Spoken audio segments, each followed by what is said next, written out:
dry eye. Probably the big salient features of this condition is staining and anterior chamber reaction.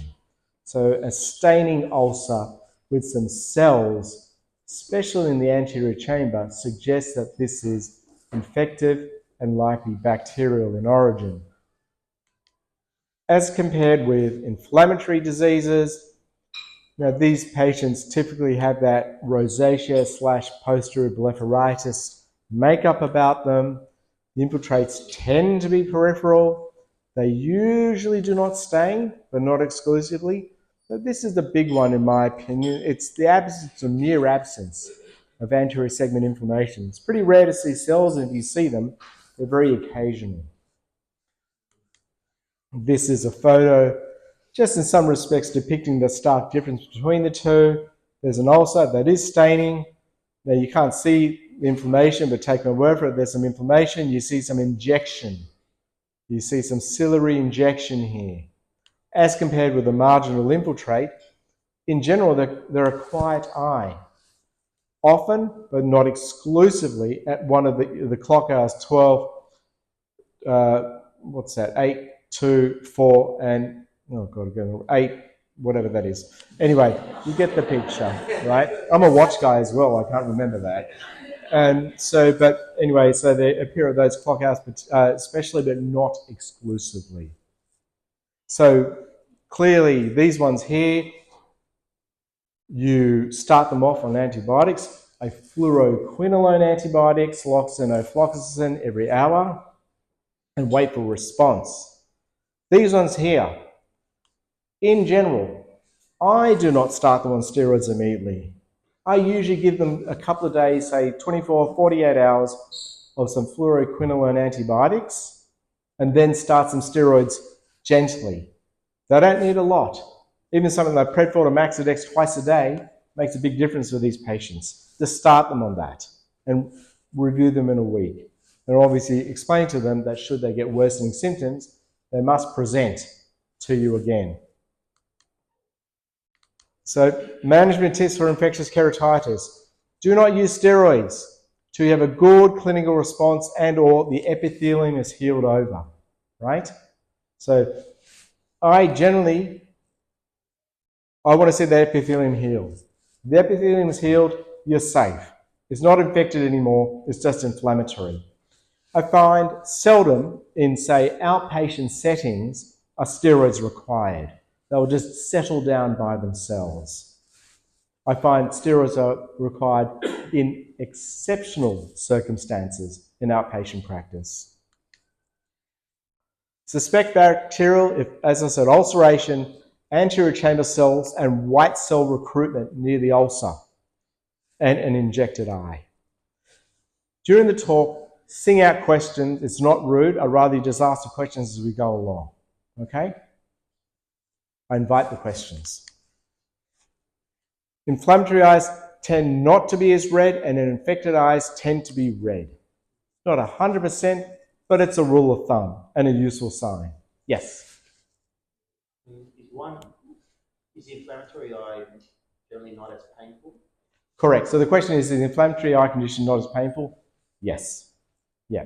And so with infected eyes, the first thing to improve for the patient is the pain subsides. They may still have a red eye, their vision may be terrible still. They in fact actually get more inflamed in the first 24, 48 hours, even with treatment.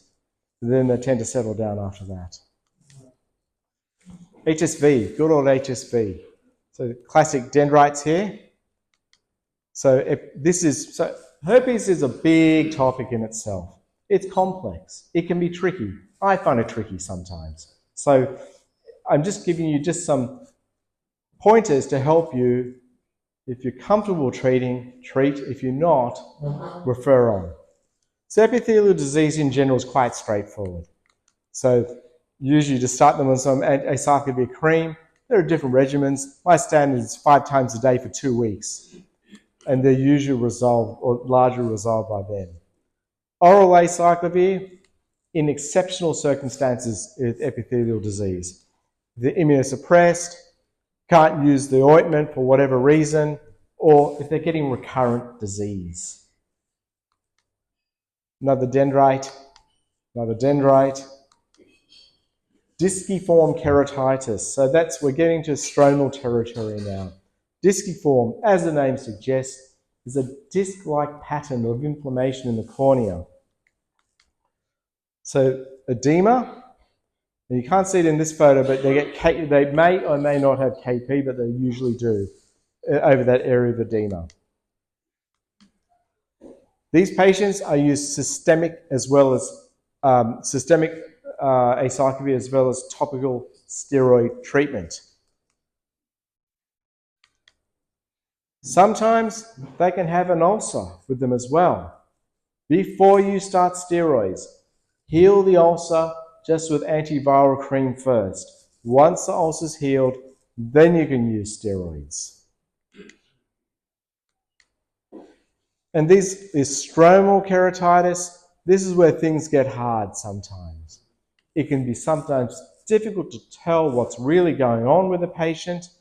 And the other kicker is you can have a superimposed bacterial keratitis in association with stromal keratitis as well. So they can be tricky. As a rule of thumb, you cannot do any harm starting the patient on intensive topical fluoroquinolone antibiotics while they're awaiting either review by someone else or yourself. Take-home points for HSV. Heal the ulcer first with topical and/or oral antivirals. Then use steroids in conjunction with oral Valtrex. So this is with stromal keratitis. And you've got to go big. None of this FML nonsense. You've got to go Predfort Maxidex 4 times a day. And a slow wean of the steroids over several months.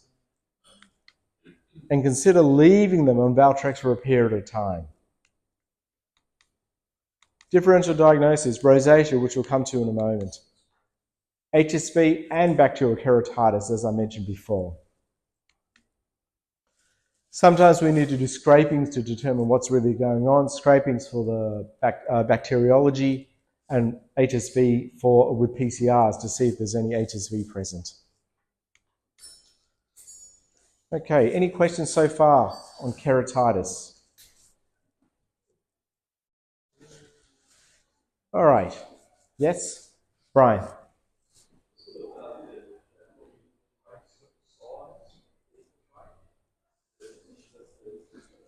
So I think Brian's question is, does your approach change depending where the infiltrate is and how big it is?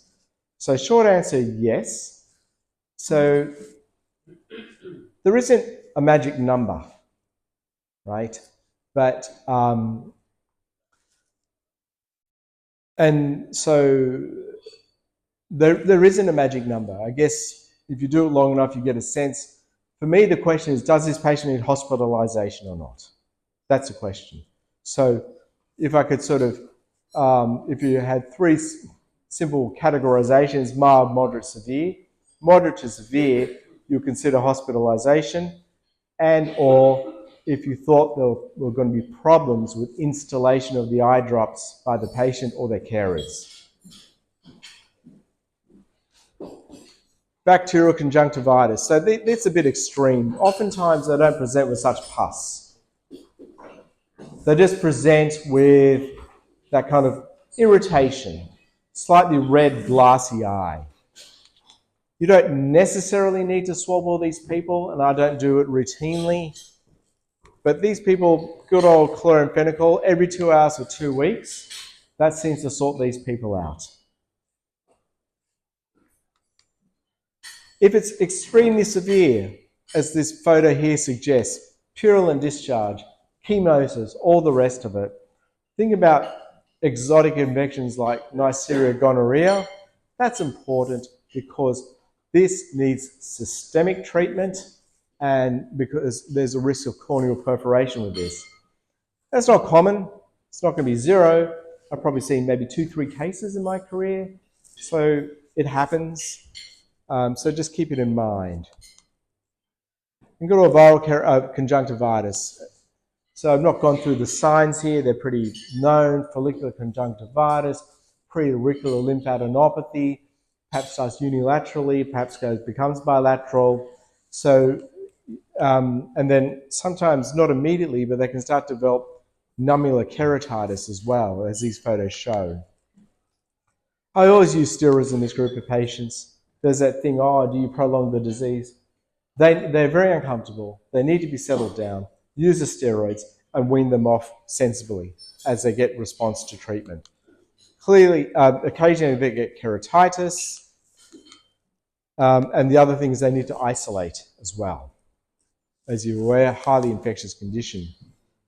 And rosacea keratitis, mysterious disease, rosacea, really, why do people get it? There are scientific sort of thoughts about raised ocular surface inflammation, yep, but not everybody gets this. But the short and long of it is it has a very varied presentation. So here you just got that neovascularization in the periphery of the cornea and inflamed bulbar conjunctiva. Here you've actually got vessels into the cornea and scarring happening. So lubricate bunches. Topical steroids help settle this down. Oral doxy may or may not be useful. In the people that it is useful, what you find is you put them on it, gets better, stop it, then eventually comes back again. I've got some people on 6-week rotations of 6 weeks on, 6 weeks off oral doxy, which I think is in general safe. IPL laser. So we have an IPL laser for meibomian gland dysfunction and dry eye. Now, it's a luminous one, treats the top and bottom eyelid. It can be useful for this condition. If there's a group of patients that it may benefit, it is this group of patients. But I think this condition, if the patient's general inflammatory milieu, if you like, is too great, it won't help. But I think this is something we use when they keep needing steroids to control their symptoms. Allergic conjunctivitis. So just bear in mind, they can get limbitis, not necessarily subtarsal inflammation. Itching, discharge, can be subtarsal limbic. Treatment, lots of tears, topical antihistamines, systemic antihistamines. By the time they get to me, they've been through all that, and I use a lot of steroids. Again, with the steroids, you've got to start hard. So you go Predfor or Maxidex, 4 to 6 times a day, get it under control, and get a slow wean. A lot of these patients, for whatever reason, they end up getting steroid responses, which just complicates things. So it can be a difficult matter to manage because of those sorts of things. People with recurrent disease, I get them seen by an immunologist for their an immunology workup. Some of these patients have undergone immunotherapy. It's debatable how much that actually helps, but sometimes that's a discussion with the patient and their immunologist.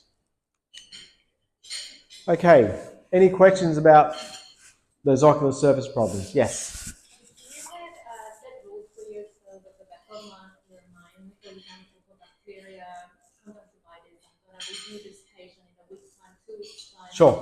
Yeah, sure. So your example, the question is, when would you review a bacterial conjunctivitis? 1 week later. When would you review a bacterial keratitis? 2-3 days later. So even the presentation is really, really bad, you have a set rules for what? Generally speaking, so if it's keratitis is more potentially visually significant, right? So if they're terrible, you may want to do daily review, okay, for a period of time. So it would really depend on A, severity of disease, B, threat to vision. Okay? And it's not going to, other than patient inconvenience, seeing them too much is not going to harm them rather than seeing them too little. Yep, Nathan. Yeah.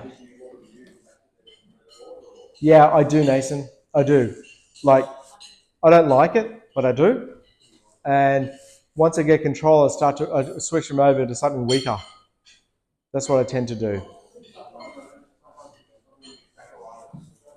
Yeah, that's kind of a bit of a hassle to get, right? But you're probably right. I think tacrolimus works better than cyclosporin. It's a systemic treatment that they compound for the eye. That's what it is. Yeah.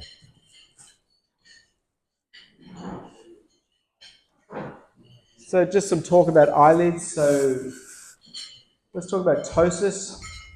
So ptosis, droopy eyelids. There are 4 causes for ptosis. The most common cause is levator dehiscence. The levator tendon gets stretched and the eyelid gets droopy. Why? Eye rubbing, contact lens wear, multiple eye surgeries, or no good reason. Then you've got people with mechanical ptosis, say big tarsal cyst, fix a tarsal cyst, the ptosis goes away. Then you've got neurological causes. So a third nerve palsy, Horner's. So think about that. If someone's got a unilateral ptosis and a myotic pupil, think about Horner's. So that's got potentially serious consequences attached to it. In my career, I've never diagnosed a brain tumour or a lung tumour with Horner's syndrome, so it is rare. I think the usual cause is just something ischemic that's gone. It's a very long chain, that sympathetic chain. Then, of course, myasthenia gravis, which does crop up. So the myasthenia patients, these patients have variable ptosis. And if they have a rest, it'll get better. If you get an ice pack and you stick it on their closed eyelid for a couple of minutes and you take it away, the ptosis goes away. So they need a little bit more investigation than that, but that suggests myasthenia gravis, and that's a neurological problem. The ptosis I'm principally talking about is the levator dehiscence. These are amenable to surgery. That involves plicating the levator tendon to tighten it up. You notice here that this is asymmetric. The right is worse than the left. In general, if you've got ptosis on one side like this, if you fix that side, the other one becomes ptotic. So usually I do bilateral surgery on patients. You can test that hypothesis by putting in 2.5% phenylephrine in the ptotic eye, and that stimulates the Mueller's muscle to work, and then you'll see some relaxation in the contralateral eye to unmask the ptosis. Same again, ptosis, very unilateral, bilateral surgery, and also often do blepharoplasties in association with these, so it's good just to symmetrize the patient as well. And no matter how old the patient is, my observation is people like that. Same again, unilateral ptosis, bilateral surgery combined with a blepharoplasty procedure. Ectropion. Who needs ectropion surgery, right? So not everybody's bothered by their ectropion, as you're probably aware. So in general, what I'd say is if patients want to keep their ectropion and it's not symptomatic, they can. If they're getting symptoms from it, they should get it fixed because the procedure works pretty highly consistently well. So I think there should be a low threshold for performing ectropion surgery in patients. If patients require intraocular surgery, such as most commonly cataract surgery, and if they've got reasonable ectropion, that should be fixed before, because that is a risk factor for postoperative endophthalmitis, which is bad. You don't want that. So what you want to do is optimize them for their surgery before. So this patient here, they're pseudophakic anyway, but if they need a cataract surgery, they need the ectropion fixed. Just other examples of ectropion, these are mild ectropions. These are repaired with skin grafts that usually blend in very nicely and work very well. Same here, medial ectropion, and fix that. Some of these patients who may even have concurrent nasal lacrimal duct obstruction, partial nasal lacrimal duct obstruction. Just fixing this will likely fix their epiphora symptoms. Not always, but I would say 9 in 10 times.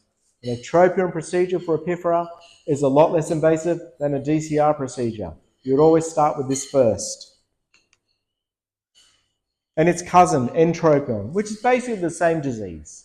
So the lid it's in the inferior retractors, the lid's not stabilized anymore, it flops. We see a lot more ectropion in Australia because we've got sun damage. That drags the lid down. Some patients, that's not the problem, and the lid starts flipping in. So this causes discomfort, as you're aware. And there's a difference between trichiasis and entropion. Trichiasis is the lashes pointing backwards. Entropion is the whole lid turning in. So one of those is treated with epilation, the other one is treated with an open eyelid procedure. So if you're not sure, get them to pull the lid down, it flicks the lid out, get them to squeeze tightly and it'll flick in. A subtle sign is you'll just see this, the pretarsal orbicularis look a little bit more, not swollen, but it's riding up, so it looks a little bit more full. A temporizing treatment of this is actually a few units of Botox. That just relaxes the orbicularis, and that can relieve the entropion for a short period of time. But I think ultimately an open procedure is the way to go, and they work very well. What do you mean short period? 3 months tops. 3 months. So these lids are fixed by subciliary incision, locating the inferior retractor, and tightening it, and putting the lid back together again. Another example of entropion and repair postoperatively. Tumours. So lots of eyelid pathology out there. What's a tumour, what's not? It can be hard to tell sometimes. Even I can't tell sometimes. So salient features of a tumour are loss of eyelashes. That's not 100%, but it's good. So it's called matarosis, loss of the eyelashes. The tumour actually kills the lash follicles. That suggests tumour. Disturbance of the lid margin architecture. That suggests tumour. Ulceration and bleeding. That suggests tumour. So they should be treated, or they're just going to get bigger and become more of a problem. And they can be very nicely and reliably treated. This is just a subtle lid margin tumour. That's post-repair, only 6 weeks. Over time, that will fade to nothing. This is more obvious. This actually has a cyst in association with it, which is unusual. This was a BCC. Take that part of the lid out, put it back together again. They get a good cosmetic result. This is, the photo's a bit subtle. There's something there, right there, a BCC. So the medial canthus is a very common spot to get BCCs. So medial canthus and the lower lid especially. They need to be treated. If I'm not sure, before I do surgery, I biopsy it. And then if it's positive, we know what we need to do. If it's negative, well, we can leave it alone. Sometimes things can masquerade as tumours. The common one is just an inflamed cyst. It can look like a tumour. This is just showing the distorted lid margin architecture again. This is a classic BCC with a necrotic core, and that's post-surgery. This is an SCC, a keratoacanthoma. So these are low grade, but should be treated. So that's been treated, and that's post-operatively. Any questions about tumours? Does that BCC cover slides look very innocuous in this though? I would disagree, Rick. That looks very... Go back at that one. yeah, that was a subtle one. Yeah. Yeah. I mean, you could easily miss that. I'm not sure. Yeah, look, I'm sure you haven't, but I think what it is, Rick, sometimes these patients are referred to me by the skin cancer clinics. They've already biopsied them. And so sometimes the biopsy makes them almost hard to see, actually. So that's the setting of a lot of these as well. So they're biopsy proven. Skin cancer questions? Can I get back in time to Sure. keratitis? Yeah. Filamentary keratitis. Yeah. Are there drops for that? Yeah, sure. Yeah. Look, this is what I do for filamentary keratitis. I treat the dry eye, right? And so even though textbooks say no, steroids help it, and they need punctal plugs. That's what they need. And that will help them, rather than messing around with drops. Yeah. So Caitlin's going to talk about dry eyes later, but punctal plugs are a winner for a lot of dry eye patients. All right, keratoconus. A lot of keratoconus in the valley. We see a lot of keratoconus. You guys are all over keratoconus, but we're just going to cover just some of the basic things about it. So all you guys know the obvious stuff like, you know, Munson's sign and these sorts of things. But the main thing is, you know, the main question for me is this progressive keratoconus, right? And so if you do not have a topographer, if there is a history of worsening refraction, especially in terms of the cylindrical component, that could mean that the patient has keratoconus. It does not necessarily mean to have it, but it suggests it. And we're more than happy seeing people who've got normal with the rule corneal astigmatism. If they've got that, they go back to you for management and observation. But if they have keratoconus and they're progressive, and if they're young, very important they be seen. What's young? Hard to say. Just so under 80, someone says. So I think, you know, definitely someone under 20, under 25 even, right? So, but someone in their teens, I have a very low threshold for cross-linking those group of patients because they're just, and certainly on some under 15, it's a no-brainer. You cross-link them so to prevent progression in their keratoconus. Cross-linking is, and let's go through the risk factors. That's the other thing. Screen them for risk factors. That can just help in your decision-making process.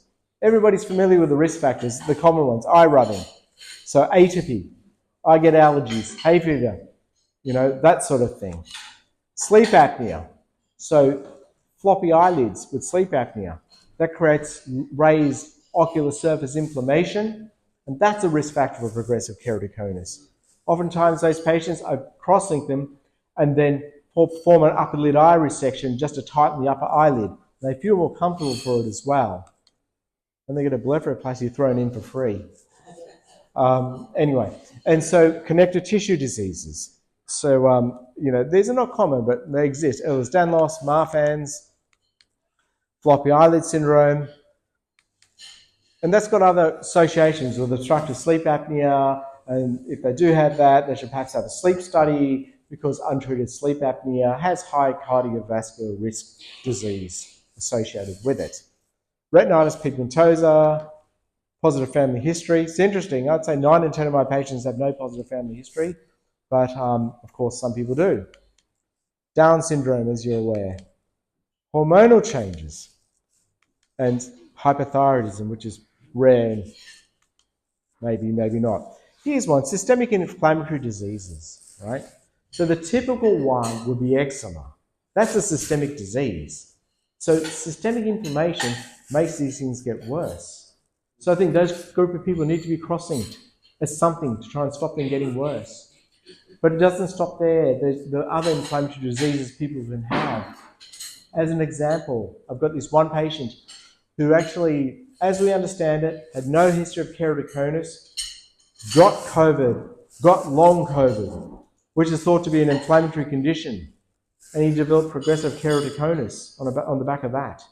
So just think about those things. Even things like ulcerative colitis, they've had the bowel taken out. There's something about the milieu is inflammatory. So just ponder those things. Who should be referred for assessment? Progressive astigmatism, young. Topographic evidence, if you've got access to a topographer. What's topographic evidence?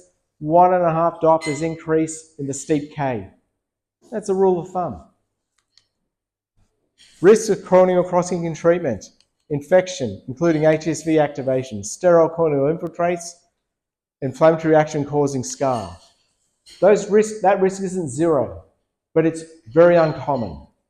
I'm putting in the 1 to 2% category. So in general, the risk reward for cross-linking over inaction is far skewed towards performing cross-linking in patients with suspected or established progressive keratoconus. And that applies to pellucid marginal degeneration and post-LASIK ectasia as well. They're treated the same way largely. Little disclaimer about pellucid marginal degeneration. This can sometimes appear in middle age.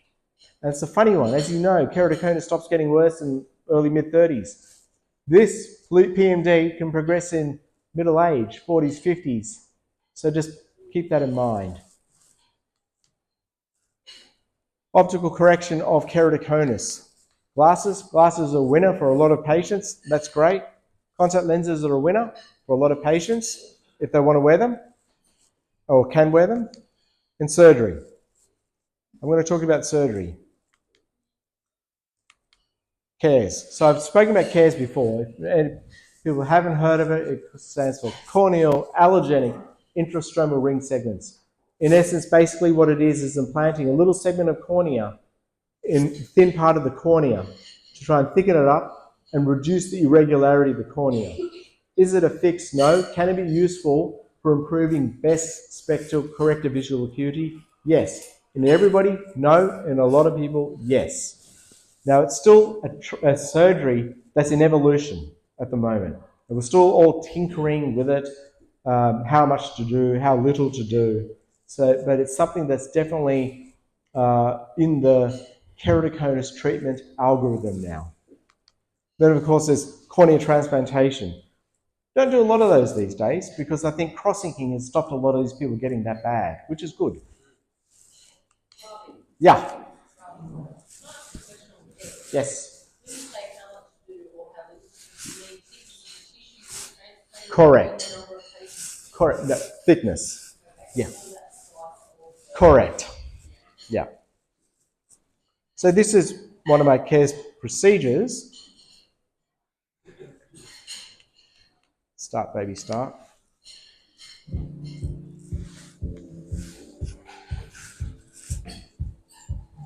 So I haven't included the cutting, but this is just the procedure, how it goes once you've cut your segment. And there's, you pick an angle to put the apex of the segment in. These are femtosecond created channels, the same laser we use for LASIK. Open up those channels with a spreader.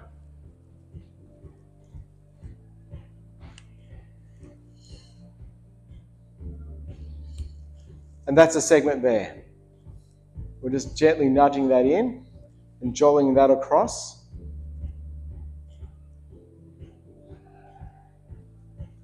And that's what the segment looks like. It looks pretty hideous and weird when it goes in. But yeah, that's the inferior cornea, sorry. Yeah. So most people just need an inferior segment depending on what kind of pattern of keratoconus. You can put superior segments in as well. And again, this is what we're trying to figure out at the moment.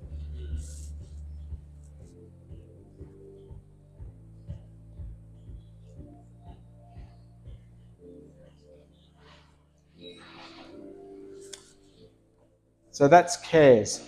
Doesn't take long. Safe. We will, if they've got progressive keratoconus documented, we'll cross-link them 6+ weeks later. These are the results so far. So on the x-axis is lines of best corrected visual acuity improvement. And the y is the number of patients.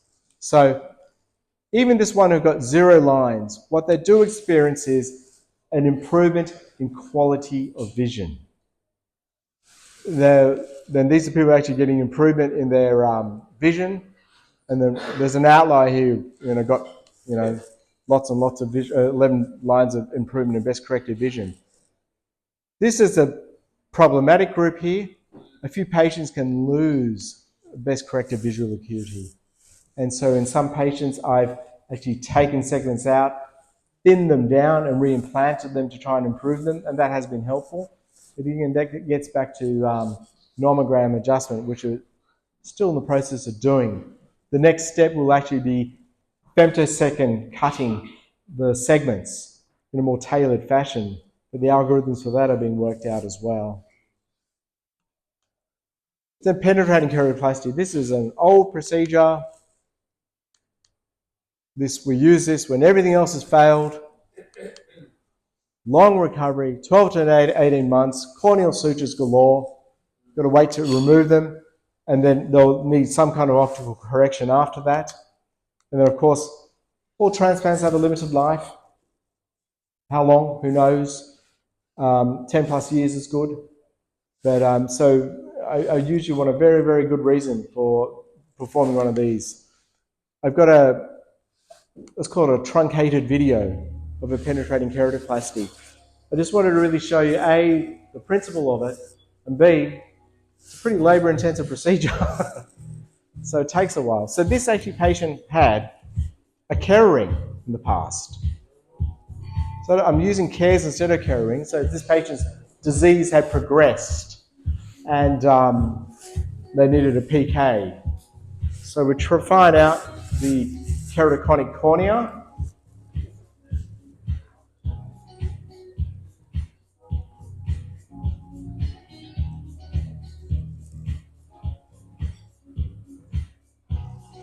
Sing out questions if you have any during it. Do you normally have the music going on? Yep, we always have music going, not this. Usually Oasis, Led Zeppelin, these things. Ask the staff. Truly.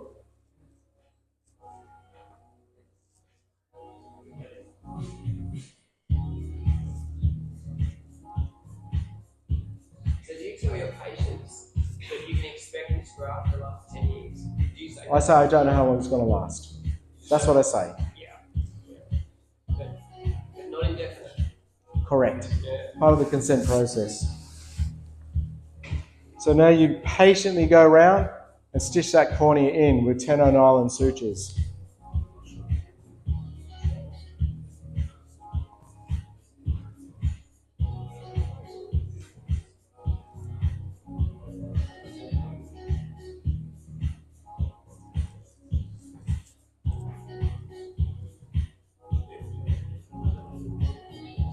So in a minute, we're going to actually increase the video speed literally 1,000 times to get through it.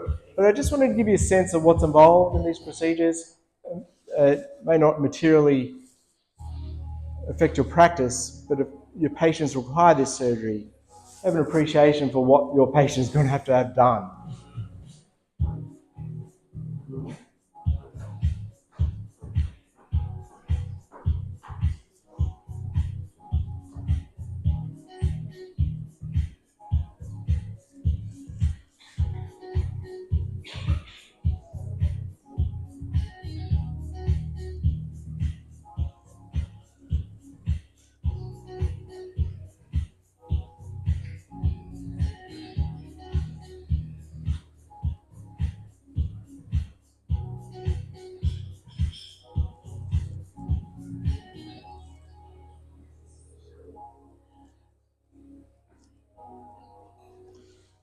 So this is a combination of interrupted and I'm putting a running suture in.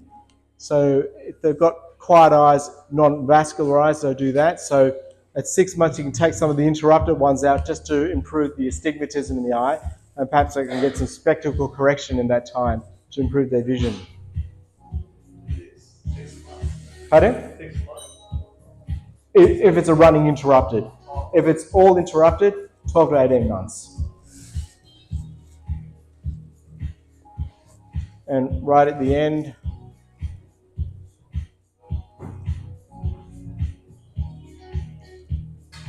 put some BSS in the eye, and then we water test it with some fluorescein to make sure that there are no leaks.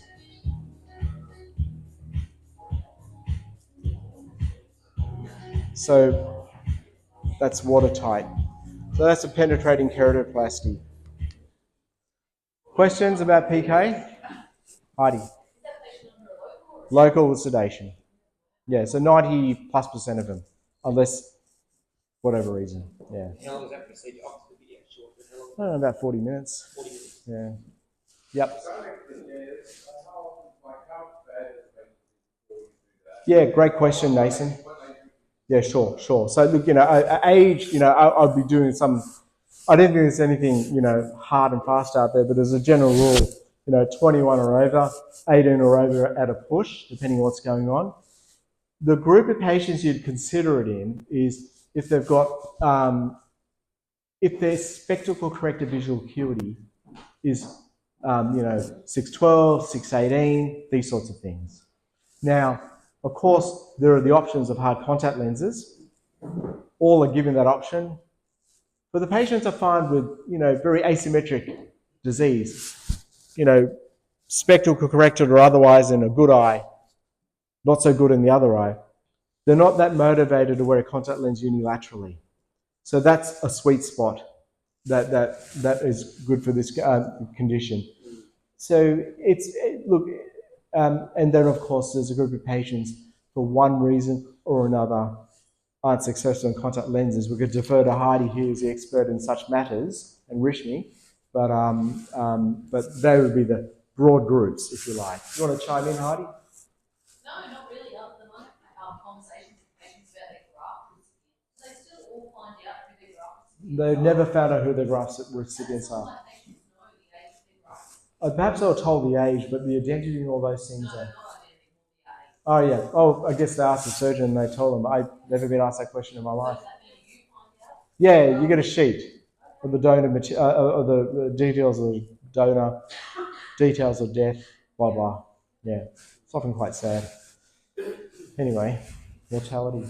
All right, so we're going to just move on to another corneal thing. So, are you guys familiar with Fuchs dystrophy? Are you guys familiar with pseudophakic bullous keratopathy, corneal decompensation? Right? So, this is treated, as you're probably aware, not by full thickness grafts anymore, but by just replacing the corneal endothelium. There are broadly two procedures for this. DSEC, which is the original one, and DMEC.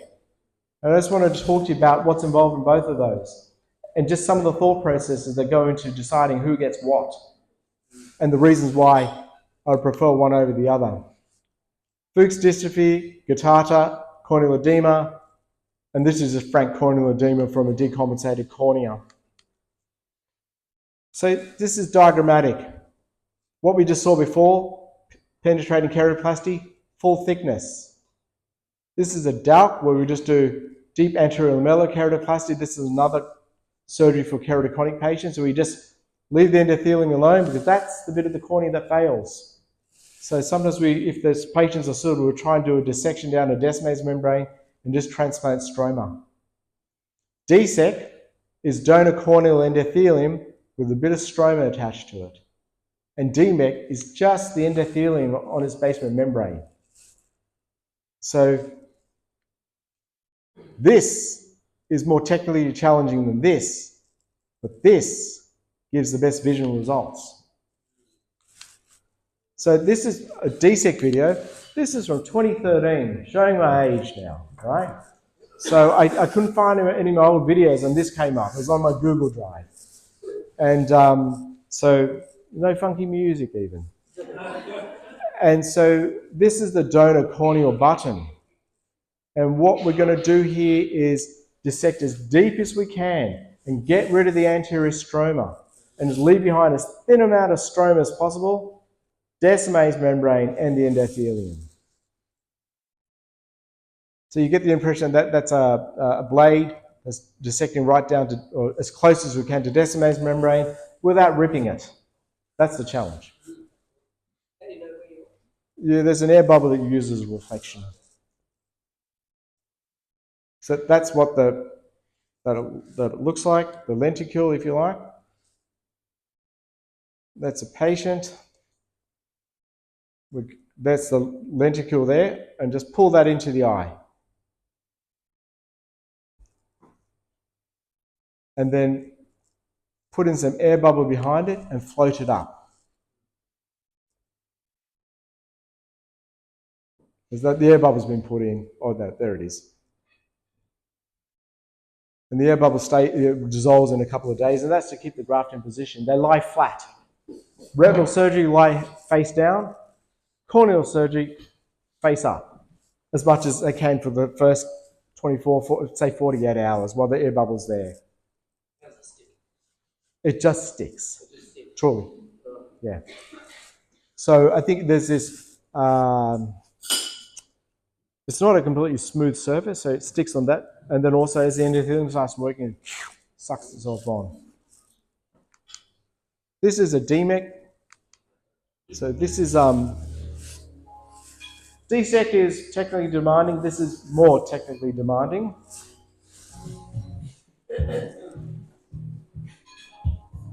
So that's a donor cornea. Just right out in the periphery, I'm just scratching the surface of Descemet's membrane. And in a moment, we're going to pick up an edge and peel it off.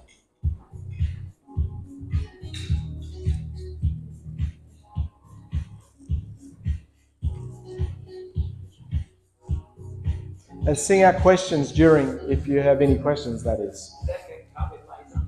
No, this is all hand done. Could you like No, don't think so. uh, So just picking up the edge or the membrane there. So this is about 10, 20 micrometers thick, that membrane. We're just starting to peel it without ripping it, which is easy to do.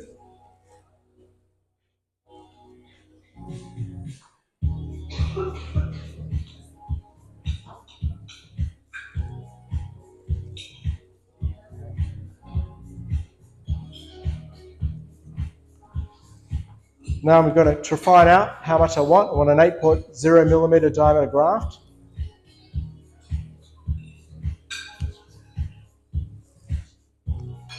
Make a little cut in the side here, a 7, an inverted 7. It tells me the orientation of the graft in the eye. So you know which way is up.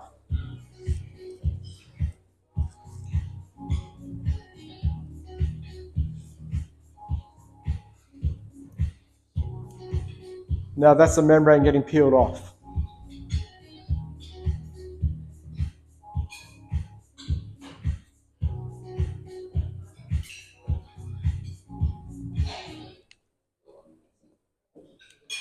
That's our little baby. We stain it with vision blue so we can see it in the eye. So this was combined with cataract surgery. So these can be combined with cataract surgery. If they've got a little bit of cataract, I prefer doing the cataract at the time of the operation because I'd rather not have to come back and do a cataract operation and risk the graft. So I've just sped up the cataract operation here.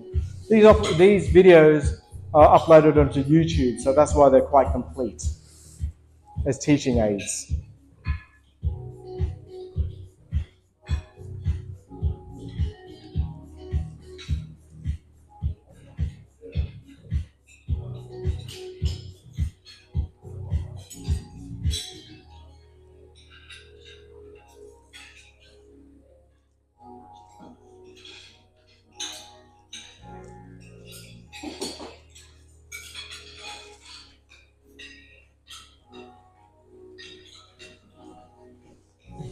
I'm going to talk about lenses in a moment and lens materials, which is important for corneal surgery and retinal surgery as well.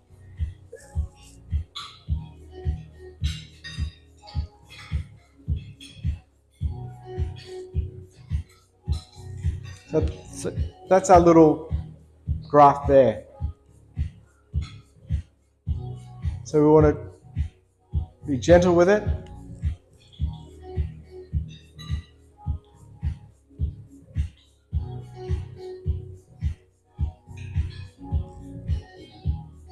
We suck it up into this little tube here.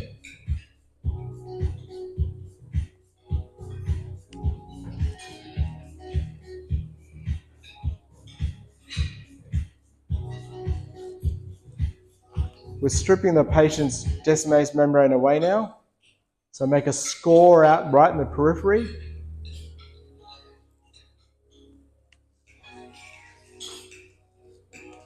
And peel that off. I'm not sure if people in the back can see it, but it's just the membrane just coming off.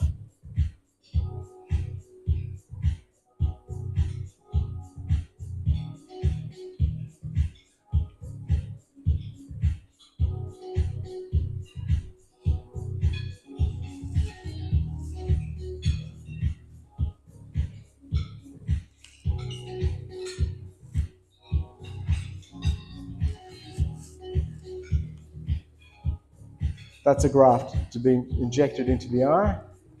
And what we need to do very patiently is try and unscroll that graft the right way up. And you see my little 7 there, I've got the right orientation. I flatten that out and put some air behind that as well, just like we did the DSEC, to keep it in place.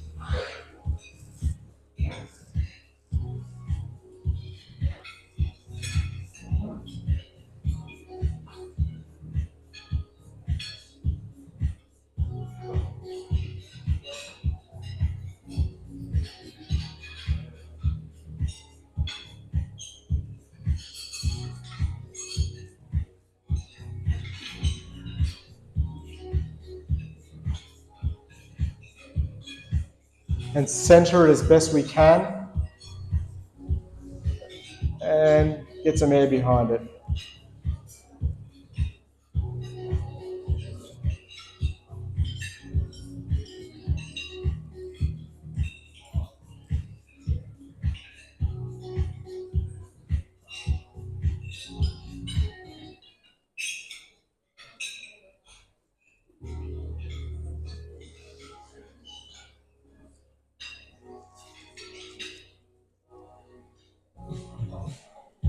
So wanting me to air a lot of air. So day one after DSEC and DMEC, they've got a big bubble of air in their eye and the vision is worse. The air bubble dissolves in 48 hours or so, the vision improves, and we just have to wait for the graft to work and the edema to clear out of the cornea to get their vision back.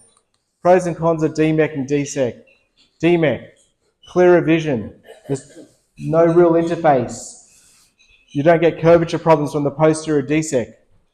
There may be less rejection with DMEC versus DSEC. Cons, surgery more challenging, longer operating time, high risk for primary graft failure because the graft gets more manipulated to be implanted in the eye, so that potentially damages it as well. And can't be done when the cornea is very opaque. If I can do DMEC, I do DMEC on all my patients. Unless I can't, then they'll do a DSEC. Not all corneal surgeons can or do DMEC because it's hard. But I think it's worth it for your patients to get them their best results. It's called commitment.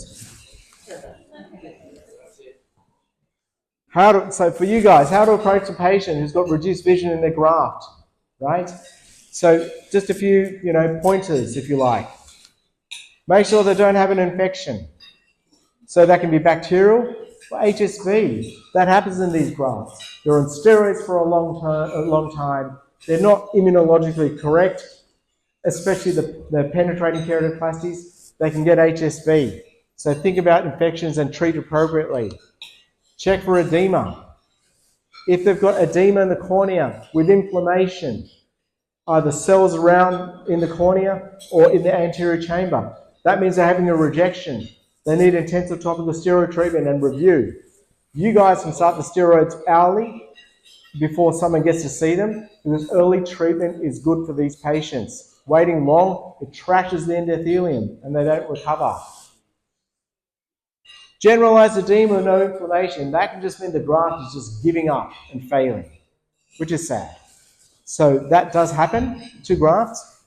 If you see someone with no inflammation and it doesn't look like an acute graft rejection, still treat them as rejection because you've got nothing to lose, and I've seen the odd patient improve with intensive topical steroids. So as long as they don't have an infection, pull out the steroids, hourly Predford or Maxidex, and get them reviewed.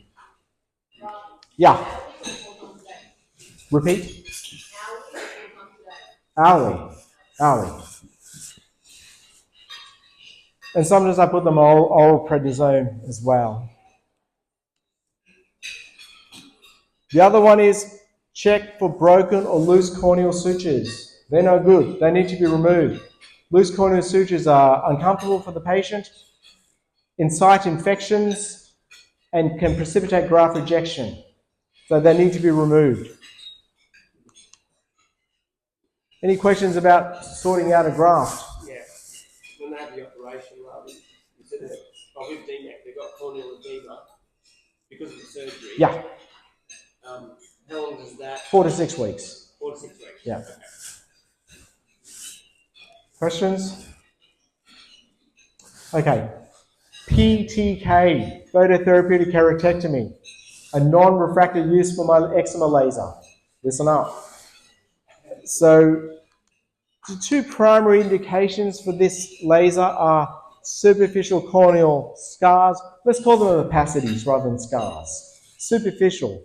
How superficial?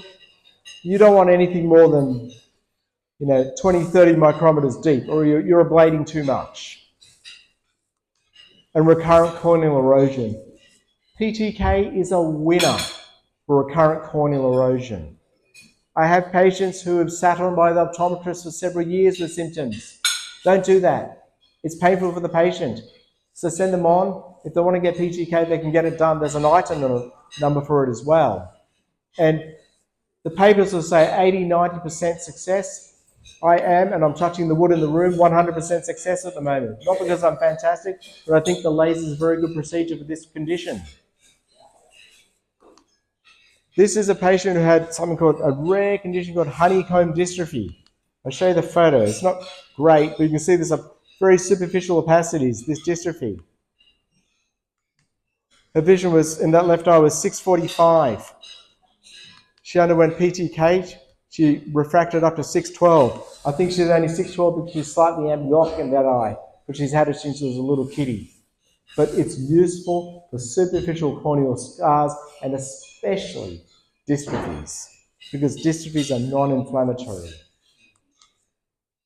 This is a case study of a patient with recurrent corneal erosion. The main thing is they're using lubricants on lubricants. They're either A, still getting symptoms of lubricants, or B, dependent on lubricants for months and months and months on end. They can keep doing that if they want, or if they don't want to do that anymore, they can get something done, and that's PTK laser. So just think about that for your patients. Pterygium. Who should be referred for pterygium? If they're growing, if they're getting recurrently red, if there's corneal distortion, you would see that as with the rule corneal astigmatism. And if they don't like the look of them, that's a good reason to remove them in my book. These are examples. This is an inflamed pterygium. Unusual, hemorrhage associated with it, but that was nothing to be concerned. I sent all my specimens off to the pathologist to make sure they don't have CIN or tumours. Rarely you pick them up, but usually you don't. And this patient is bothered by the recurrent redness and inflammation. They had pterygium surgery, normal corneal topography. This patient, these are classic, this wedge, fleshy, and they get inflamed very easily. Look at that wedge in the topography here. That's a pterygium causing that. This one here is both inflamed. The optometrist wasn't sure whether this patient needed pterygium surgery. They need pterygium surgery. They're inflamed and red. They've got a wedge sticking out of their cornea as well, which you would see as decent amounts of astigmatism and the refraction. Questions about pterygium?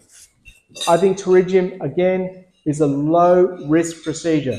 Not no, but low risk. So I've not seen anything serious happen in a pterygium in my career yet.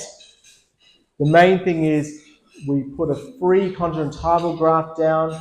Some patients' graft takes a little while to fully whiten out. So the most common thing, if I see anything, is a cosmetic issue. Yeah, Louis. When the pterygium grows too far, they wait too long. Yeah. So 3 years back, Yeah. You treat the scars with laser? Yeah, good question, Louis. So if the pterygiums grow too much, even if you take the pterygium off, the vision's still ordinary. My rule of thumb, if they start, 3 millimeters and more, it's going to affect the vision materially, permanently. It depends. And so Louis' question is, can you use a PTK laser to treat that? In certain cases only. So if it's involving the center of the vision or paracentral, yes. Topography guided treatments for PTK are less predictable. So trying to get, a little bit more treatment here, a little bit less treatment there. So I would reserve it for patients who have that very superficial corneal scarring that's affecting the paracentral area of the pupil. Usually glasses can fix these people up though with bad pterygium scars. Or a contact lens. Intraocular lenses. You guys work with contact lenses, so we've got hydrophobic and hydrophilic lenses. I'm just going to skip through this quickly, but I'll just explain its main relevance. So hydrophobic lenses, in general, I prefer these lenses. They're less inflammatory. They give you less PCO. Some of my colleagues like PCO because they do YAG laser. I prefer not to have to do it. So the ones that I tend to use have low PCO. Sometimes you have to use other lenses that tend to get PCO because of the optical qualities that you need from that particular lens. And that's when I use hydrophilic lenses. Hydrophobic lenses are less prone to calcification. and they're very biocompatible. They're a bit more expensive and a bit thicker. They're not that hard to implant. Hydrophilic lenses, they're cheaper, easier to implant, they're thinner. They give good visual outcomes, but they tend to be more prone to PCO and calcification. This is a patient of mine who underwent a DSEC procedure many years ago. That is the outline of the DSEC. A DSEC, you could see the outline of on the slit lamp. A DMEC, generally speaking, would be hard to see. Sometimes you can, usually you can't. This patient had previously undergone cataract surgery, let's say with a very famous surgeon in town, and had some problems with the surgery. And he had had something called a hydrophilic lens put in, he had his DSEC. Part of it, you need to put air in the eye. Air and hydrophilic lenses, they don't like each other. And he's got pacification in the lens. So he's stuck in 624 in this eye now. We could explant that lens. Yes, possible. Risks, retinal detachment and killing the graft. He's managing, we're just leaving him alone for the time being. They can come in different designs. This is a plate haptic, this is a C-loop haptic. Again, in general, I prefer these, but I use these because of the optical qualities of that particular lens are very good. So plate haptics, one of the advantages is they really wedge into the capsule, so they're very good for toric lenses. C-loops, they can rotate more, but they're just gentler to put in and tend to get less PCO in general. And we've got spherical and aspheric monofocal lenses as well. So a lot of them are aspheric these days to compensate for the positive spherical aberration in the cornea. So the advantage of that is perhaps you get better contrast sensitivity from the lens. Maybe, maybe not. I mean, it's been shown, yes you do. The weakness in that argument is that the amount of spherical aberration patients have is very variable. So, but in general, I don't find there's any harm using these lenses. There are aspheric lenses as well. What's the advantage of those? The purported advantage is because they don't correct spherical aberration, you may get more depth of field out of them, a bit more range of vision. In practice, I haven't picked that up, but that's the theory. They're also less sensitive to any decentration of the lens. Lens types, trifocals, EDOS, monofocals. I'm not going to label this because, a polarizing topic in this community. I use a lot of trifocal lenses in my practice, not in everybody. I have a lot of patients by word of mouth come to see me because their friend, their sister, their whoever had surgery and doesn't wear glasses anymore. They're not for everybody. Not everybody's suitable for them. They need a normal eye, normal corneal topography, and normal OCT examination as well, the macula. They need to be very motivated. If people are ambivalent about wanting to wear reading glasses, I talk them out of one of these. If they're very motivated, I'll talk to them about a trifocal lens. I don't care which lens a patient gets. I just want to give them what they want. Understand that, right? So if patients get sent to me for cataract surgery with the explicit interest of having a monofocal lens and they want to get something done like a trifocal and they're suitable, I will discuss that with them because that's my job. EDOF lenses. EDOF lenses, I don't use a lot of these because they're useful, but the commonest thing I hear from patients is, yeah, but I still need glasses for reading, okay? And they still give people glare inhalers at night time. So I don't use a great deal of them in my practice. Now, of course, monofocals. The majority of the lenses that I would use would be monofocal still, being a refractive surgeon. So, if someone's 85 years old, 4+ nuclear sclerosis, and they're happy to wear reading glasses, they get a monofocal lens. Those patients with trifocal lens are typically 50-something or 60-something. Active. I ride dirt bikes. I do this, I do that. I'm a mechanic. I'm an electrician. I'm a carpenter. Right? That group of patients. So they're very functionally purpose-specific lenses. Questions about those? Yeah. Do you perform the surgery on anybody who just wants to get rid of glasses, for instance? Or do you need to see some? Yeah, great question. So the question is, do I perform cataract surgery on anyone who wants a trifocal lens who's suitable? right? So short answer is yes, but what it comes down to is how it's remunerated. If they've got signs of cataract, I'll give them the benefit of the doubt. If they've got a clear lens, I don't do that. They've got to pay. Otherwise, that's called fraud. Okay?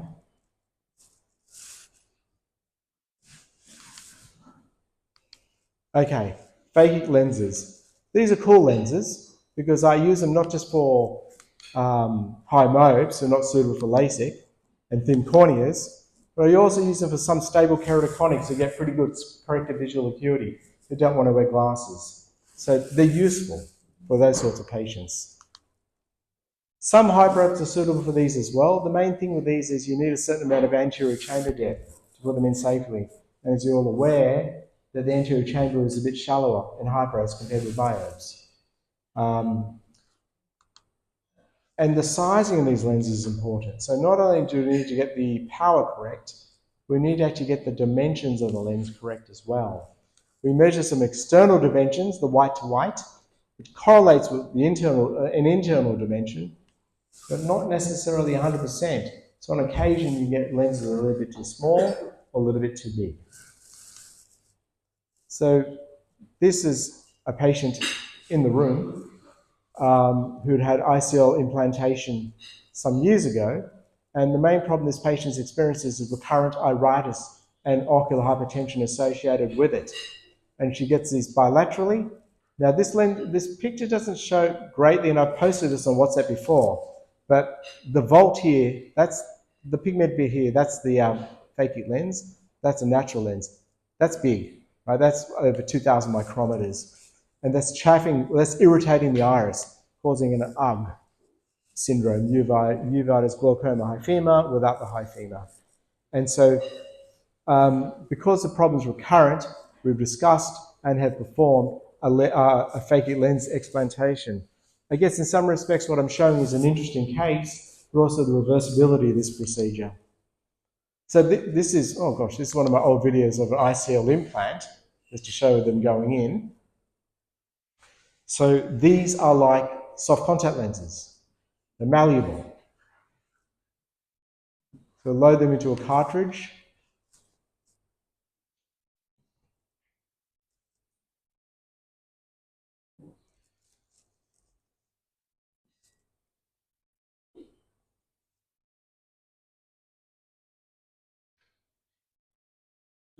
So these are all done under topical anesthetic with light sedation. I operate in both eyes on the same day. They come in torics as well.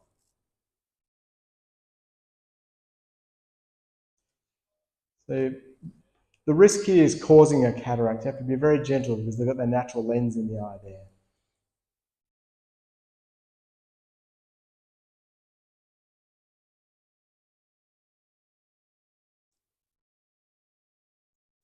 And the idea now is to tuck the haptics of the lens behind the iris in the correct orientation, which I'm doing here. And that's what they'll look like at the end of the case. I've been putting these in for about 12 years now. I think it's a very good procedure, very useful for a lot of patients and life-changing. You know, some of these people are minus 12, minus 14, minus 16 diopter myopes. And the accuracy is very high in these patients. I've only had to do one enhancement with a laser over the years, which happened to be last Monday. So they're pretty reliable. Now, this is an example of the patient we discussed before where they're getting problems with the lens being too big in the eye. And just want to demonstrate that these lenses, one of the benefits is they're reversible.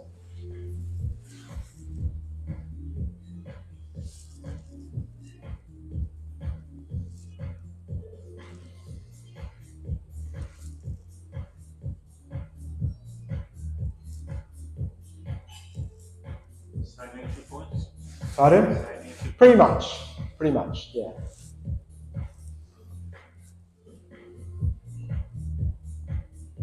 So we're just inflating the eye with some Ocucoat, which is a viscoelastic.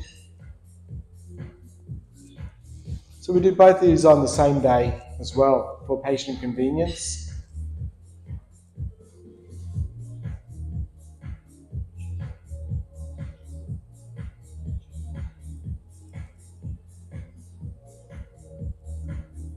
So just very gently get those haptics in front of the iris. Again, you don't want to damage the lens, the natural lens, and cause a cataract. So get all the haptics out.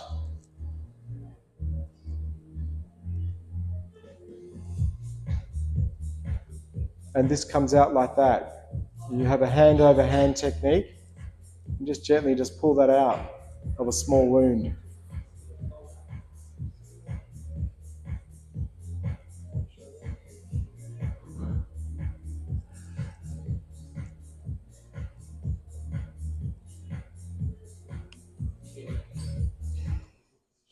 And patient's doing well. May be interested in further refractive surgery.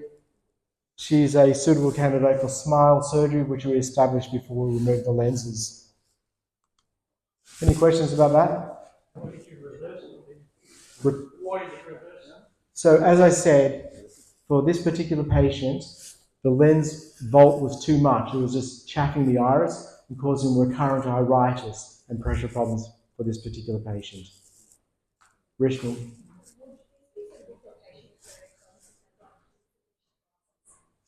So the question is this an option for a patient with keratoconus and decent vision with glasses? Yes. So as I was saying before, I use it in patients with keratoconus who are interested in not having to wear glasses or contact lenses. Works well. And one of the things is the lens has a little central dot in it. I didn't point that out. It's a little central aperture. Now, that was a post-FDA modification to aid aqueous flow. So the original FDA studies, there was a 1 to 2% incidence of cataract formation with this lens. Now, the thought is, I have not seen a cataract yet with this lens, but the thought is that little central aperture aids aqueous flow through the anterior chamber and reduces the risk of cataract formation. The point of that aperture is it actually gives rise to glare and halo symptoms for a few months afterwards. I'd say literally most of the time it settles down. The odd patient, it persists. Okay? Yes? That wasn't a question. What happens if you cause cataract while you're putting the ICL? Yeah, it depends. What would you tell the patient? Sorry. Yeah, so that's obviously discussed before the operation, and the questioner's got a serious interest in this question, so that's discussed before. That's a known risk, right? So if the capsule were you'd probably have to breach the capsule, right, to cause a cataract, or at least ding it. If the capsule's intact, we can come back at leisure to do something. If the capsule's open, what I would do, my plan was and it incites inflammation when the capsule's open. So not to do anything then, because we need to do lens calculations and all these sorts of things. So what we'd do is actually just keep the patient on steroids, keep the inflammation under control, get some biometry done, order the lenses and do the cataract surgery quickly. And remove the ICL. Yeah, the ICL's out already. Yeah, but 100%. So I've got another YouTube up in video on YouTube. I've got a video up on YouTube. A patient did an ICL surgery, I don't know, whenever, not by me, someone else. Everything was fine. They got the hockey stick injury to the eye, and as a part of a contra Q injury, the ICL whacked their lens and gave them a cataract. So we did that, took his lens out, and did his cataract surgery at the same time. I've done them in 60-somethings that had ICLs way back in the day, and they needed a cataract surgery. So it's known, and I'm also satisfied that this is a safely reversible procedure. Okay, last point, cataract surgery, just a brief point of that. All this funky talk about cataracts, lenses, this, that, the other, safety first, right? And so I just want to discuss safety first for a moment. These are my numbers for cataract safety. So I've got the boss of Charlestown sitting in the corner there who got me these numbers, so they're legit. So this is between 2020 and 2024 in private, 2,723 cataract surgeries.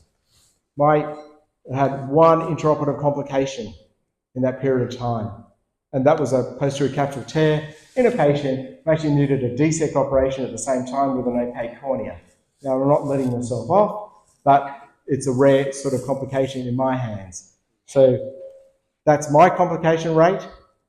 That's the average. Okay? So safety first, and think about that for your patients. Yeah. I want to talk about something else called how I do my cataract surgery. I do all my cataract surgeries under topical anaesthetic. What does that mean? So a lot of people, that 25 gauge needle, that gets stuck into the orbit, and that's the injection. That's my anaesthetist giving someone a block for a graft. In fact, one of the grafts you just saw. And so that is an extra procedure with its own associated potential risk as well of hemorrhages. They're rare, but they occur occasionally.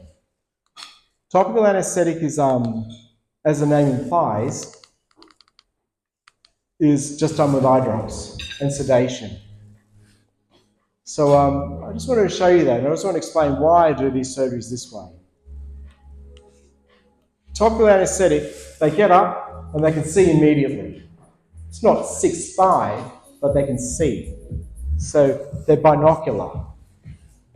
Less risk of fall for the elderly. It's just easy for the patient just to get around.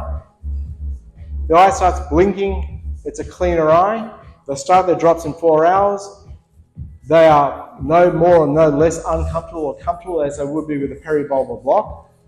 And the other thing is it allows bilateral same-day surgery for cataract surgery, which I perform on patients. That is a safe procedure to perform and is the standard of care in Scandinavian countries as well. So really, I'm the only topical surgeon in the Hunter. I don't know why. And I know we've got my mate John from Zeiss from Brisbane, who's with Zeiss. And in Brizzy, I'm pretty certain most people do topical cataract surgery up there. A nod. So I think it's useful for patients. And I think it's safer for patients as well. And that's real time. This is not edited as well. Any questions about topical cataract surgery? So they get a cocktail of fentanyl and midazolam. They're nice and relaxed. Doesn't bother them. They're fine. So you can see the eye moving around. The idea of general anesthesia with cataract surgery, does that happen? Yeah, the question is whether general anesthetic with cataract surgery happens. The short answer would be rarely, but not zero. So that would be an exceptional circumstances. Example, someone with behavioural issues, these sorts of things. Yeah.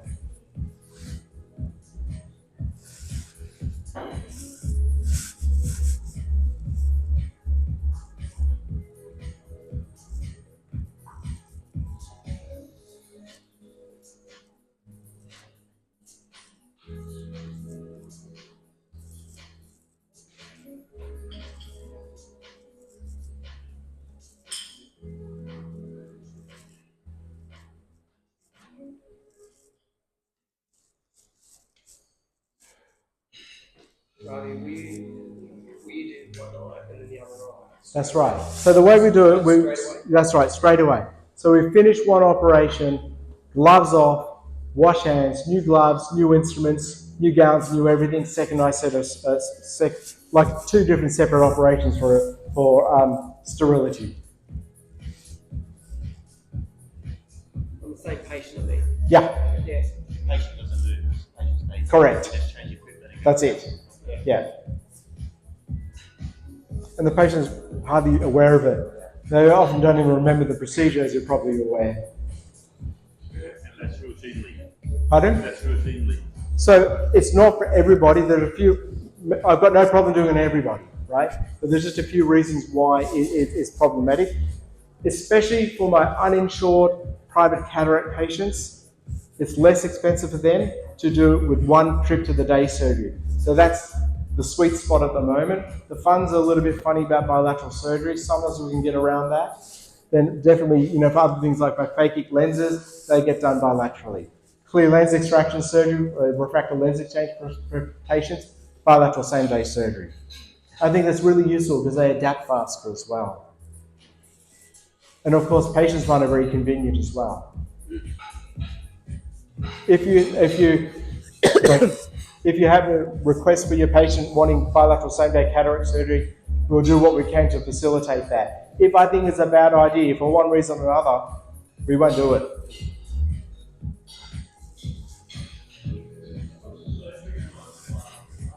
That was the surgery time.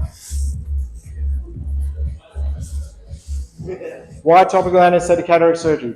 Safer for the patient can see immediately, so less fall risk.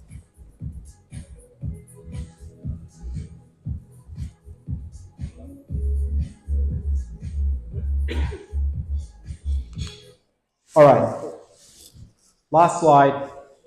Just want to summarize, our practice for referring.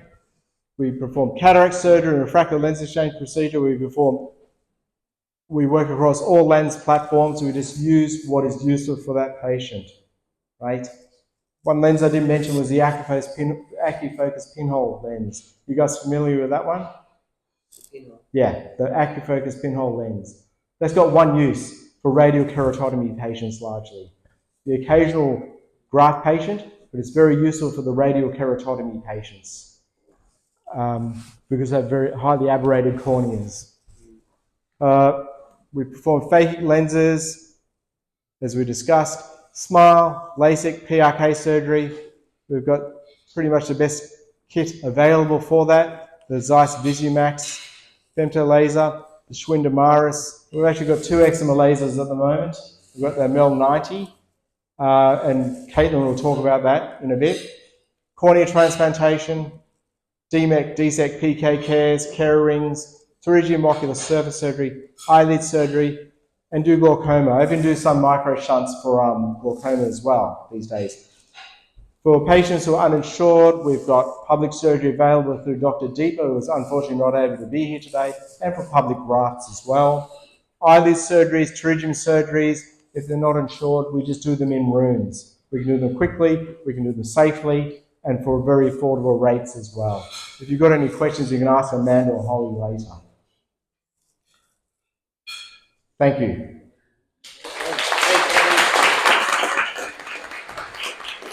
Any questions, anyone? When you take corneal graft from a donor, Yeah. how long? What's the time frame since after death that you can take it from that? Yeah, they need to get it within like a day or so from the patient, but they can store it for 28 days. Yeah. Thank you. Have a good evening. Thanks, Harvey.